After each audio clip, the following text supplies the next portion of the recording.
Robin Hood Chapter X, Chapter 10.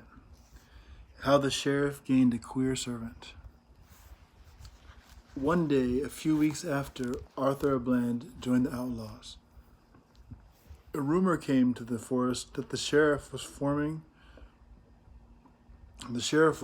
new plans and raising a great power of troops against his old enemies. "I wonder what the sheriff is planning this time," said Robin Hood. "We have had no word at all from Lob the cobbler." "But we'll soon learn all that, master," said Little John. "This very day I will go myself in disguise to Nottingham, and bring you all the news that may be gained in the marketplace, in the alehouse, and in one place or the other. I shall learn what is in the wind." "Have a heed, Little John, have a heed," said his master. "I would not lose thee to gain all the news in Christendom." "Never fear, master," said the great fellow. "I will look after myself." That afternoon there entered the gate of Nottingham a huge, tattered, crippled beggar man. He walked with a great limp. One shoulder was half a foot higher than the other. His face was drawn on one side, and he had a patch over one eye. The warders at the gate called some rude jokes after the ragged figure, but the beggar man took no notice, only limped humbly forward, as if seeking a place of rest. He crossed the marketplace, turned down a side street, and made his way into a little alley. Here he paused before a small shop, a mere booth closed at night by a wooden shutter. It was the cobbler's shop, and as a rule, Lob the cobbler could be found there, busily stitching and hammering, but no sign of him was to be seen now. The beggar man went through the shop and entered a small room behind. Here lay Lob on a rude pallet. "What, Lob, art ill? What, Lob, art ill, that man?" said the beggar man in a low voice. Lob knew the voice and saw through the disguise. "Aye, Little John," he replied. "I have been ill some 3 or 4 weeks, but I am slowly mending now." "Why, that is good," replied the great fellow. "We wondered that we had heard nothing of you. So I came into the tower to see what was amiss." "You do well to come in disguise," replied Lob. "I have heard of the fashion in which you sent the sheriff padding home with an arrow through the shoulder. It would be a short shrift and a long rope for you, my friend, if you fell into his hands." "I believe you, Lob," said Little John, laughing, "and it is to learn something of the sheriff's movements that I have now come in. If he's planning aught against you, it is being kept very secret," said Lob. "There is nothing spoken of an excursion against Robin Hood's band in the gossip of the town." "Well, I will move hither and thither and see if aught fresh hath arisen," said Little John. "So farewell and take care of thyself, good Lob." The beggar man went back to the marketplace and sat down on the steps of the market cross with his ragged cap in his hand. No one gave him the smallest coin. But he did not trouble about that, for he was more eager to listen to the gossip of the market people than to carry on his beggar's trade. After sitting for an hour in the marketplace, he got up and sought an alehouse, where he knew the sheriff's men went often to drink. He was about to enter the door when the fat landlord stopped him and bade him go about his business. "Get hence, beggar man," said the host. "I'll not have thee in here pestering my customers for alms." "Nay, nay," said the beggar man. "Good mine host, I come as a customer myself. What do you think? I have not the price of a pot of ale about me? Look here." And the beggar man fumbled in the wallet at his leathern girdle and drew out a handful of small coin.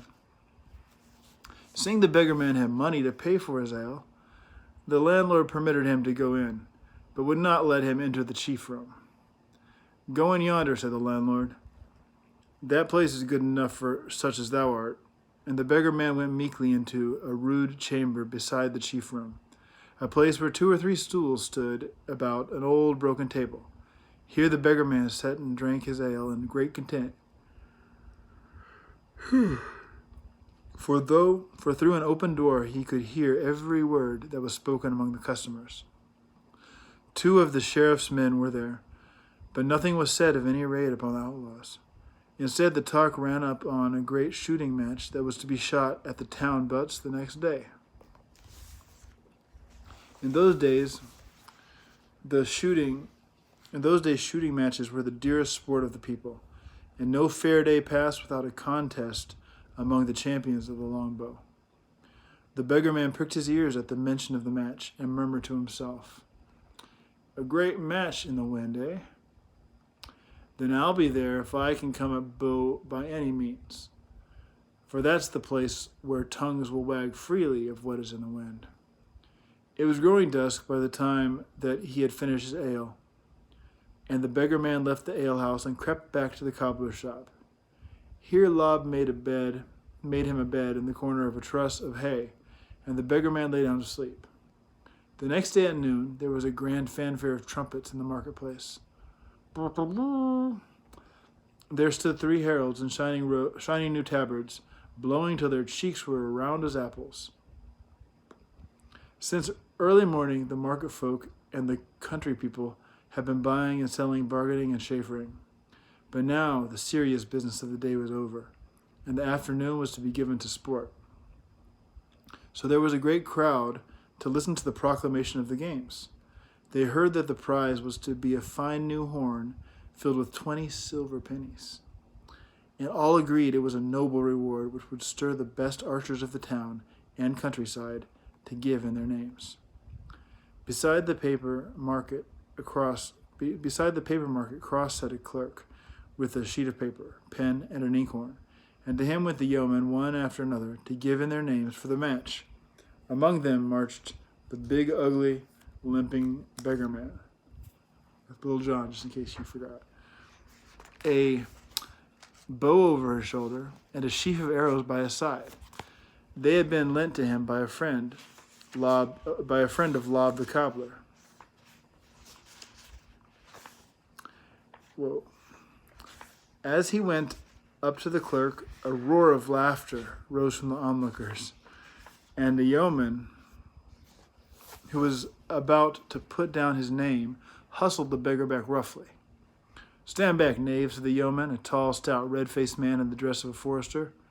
"How dare ye thrust forward in face of your betters? And what dost mean in coming forward at all?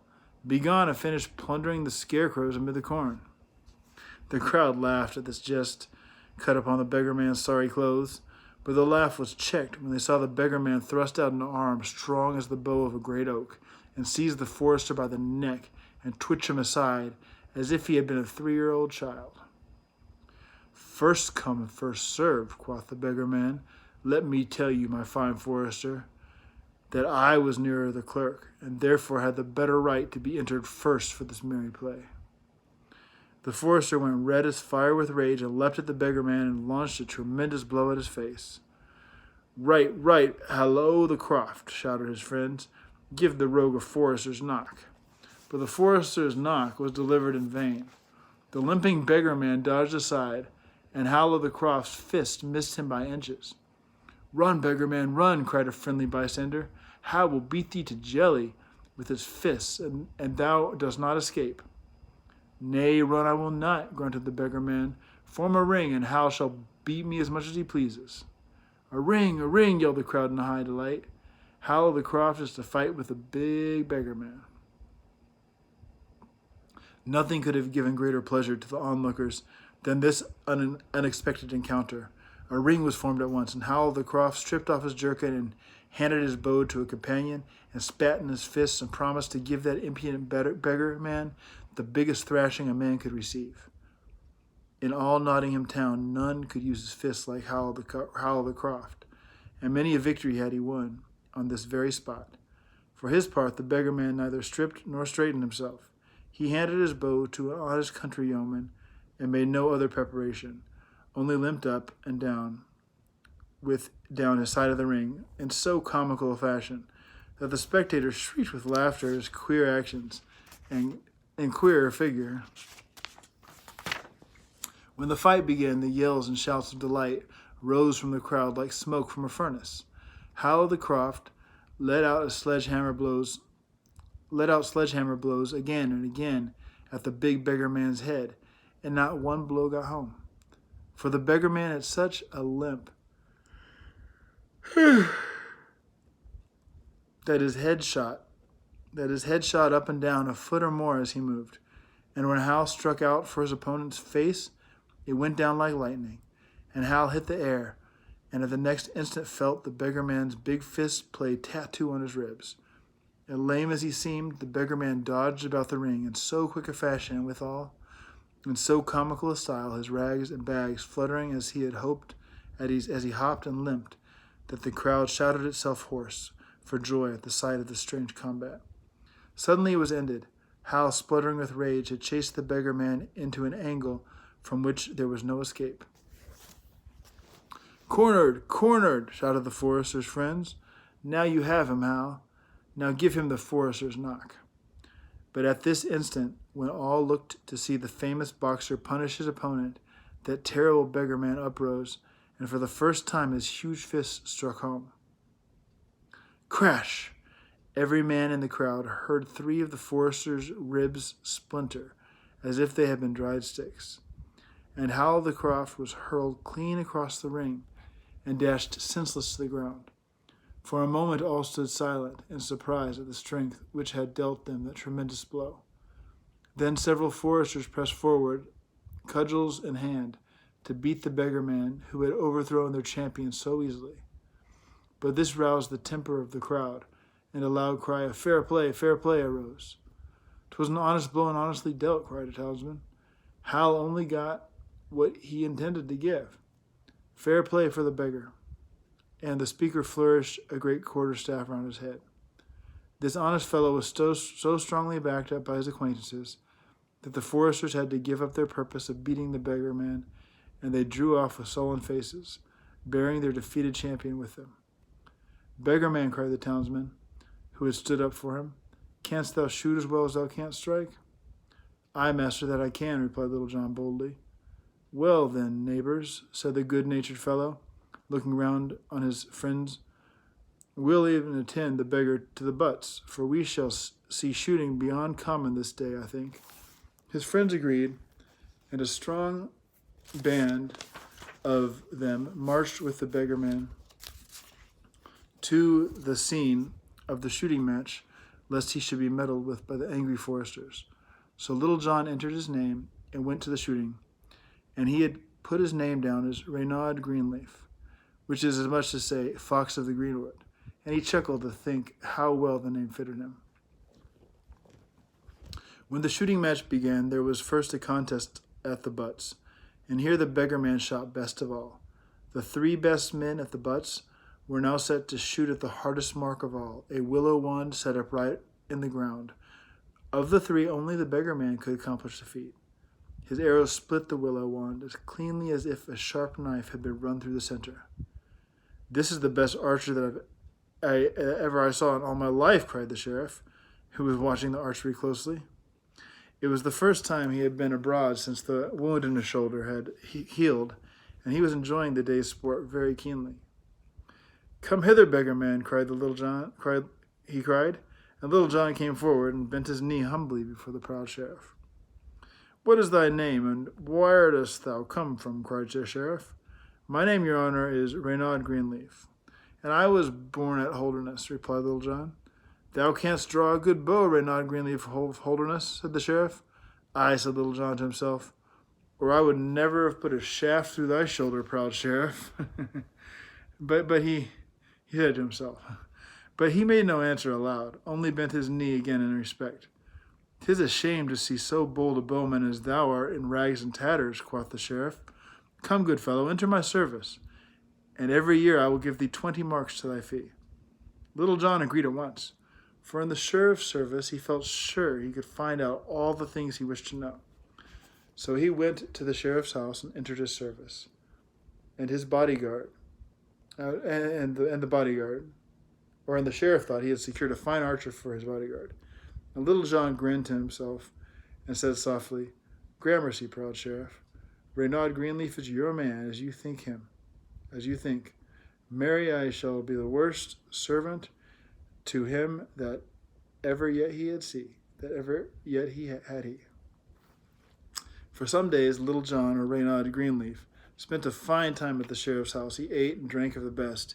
He sat by the fire or in the sun, and never did a hand's turn of work of any sort.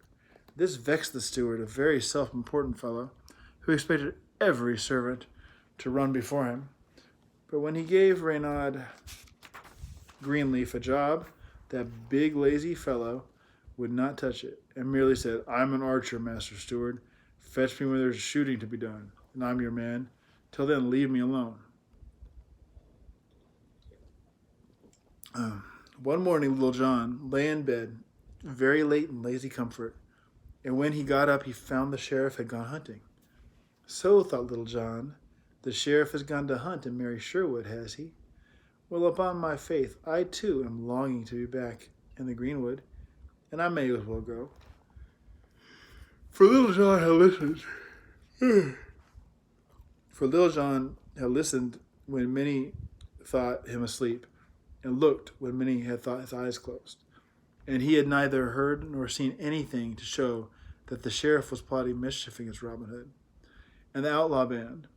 He began to see that it was but a false rumor which had reached them in the forest. "I'll make a good meal," thought Little John, "and then I'll betake myself to my master." So Little John rose and went in search of bread, meat, and ale. Little John went to the buttery, and in the passage leading into it, he met the steward. "Good Master Steward," said he, "give me a hearty breakfast, I pray thee, for I am hungry as a wolf in midwinter." "As so you may be for me," cried the steward. "The hour of breakfast is long since past, Reynard Greenleaf, and the food is put away. Why, 'tis more like the time to dine." "Call it dinner time, then, as you please," replied Little John. "So that I get the food, I am careless of the name of the meal." "Neither bite nor sup shall you have," cried the steward, "till my lord the sheriff has come back from hunting." "What?" cried the hungry giant. "And I'm to fast till then? Master Steward, be wary and rouse not my anger, or I may crack your crown." The other said never a word, but slammed the buttery door to, turned the key in the lock, and laughed in triumph. But the fat steward, who was also a butler, laughed too soon. Little John dealt him such a blow that it seemed as though his back would break in two. Over went the steward into a heap in the corner, and Little John stepped forward and gave the buttery door such a terrific kick that he burst it clean off its hinges. He stepped in and licked his lips when he saw the well-laden shelves. A great venison pastry with the crust well browned caught his eye first, and he cut huge slices of it with his knife and washed it down with great blackjack of humming brown ale from a barrel in the corner. Then he took a dozen or so slices from a cold haunch of venison and washed these down with a flagon of rich Canary wine. And so he tried this and that and all of the daintiest, and made the finest meal he'd ever stood up to, for there was no seat in the table.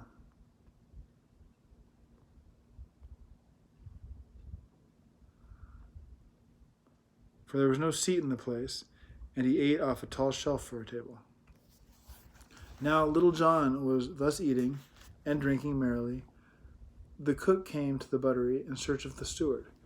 For a moment the cook stared in wonder at the scene. There was the steward groaning in the corner where Little John had flung him, and there was the big archer making havoc of the buttery shelves. This havoc went to the cook's very soul, for the archer was disposing of the dainties which the cook had prepared for the return of the hunting train. The cook's anger rose at once, and as he was a stout and bold man, he sprang straight at the archer and fetched him 3 heavy blows across the shoulders with a stick that he held in his hand. "I'll make my vow," cried the cook. "You are the sturdiest knave that I've ever dealt, that's ever dwelt in the household, to ask to dine in this fashion. "I make my vow," said Little John, as he swallowed a last mouthful, "that you are a bold man to disturb another at his meal. And before I leave this place, I'll make a trial of you." Little John and the cook thereupon drew their swords, and neither of them dreaming of retreat, they set to.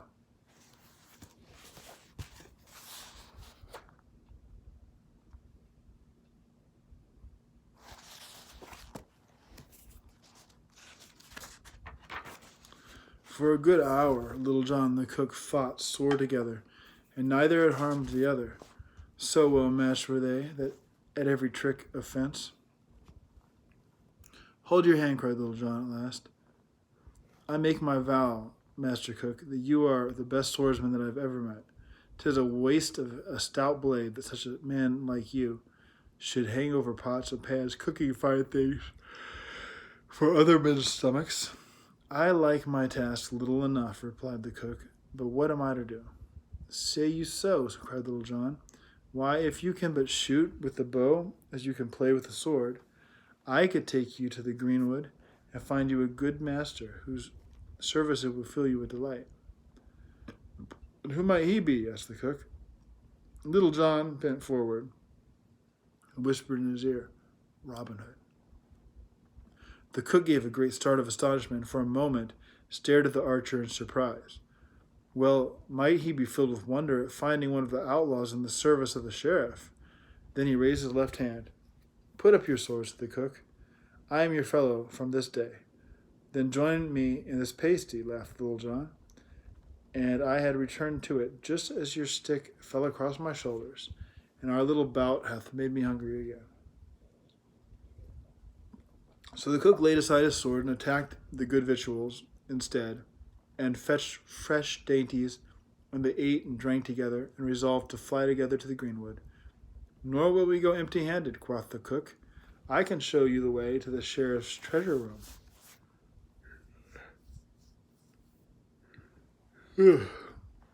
Would that I could get into it, said Little John, for they say that it's full of fine silver vessels that the sheriff has purchased with the fines he wrings from poor people.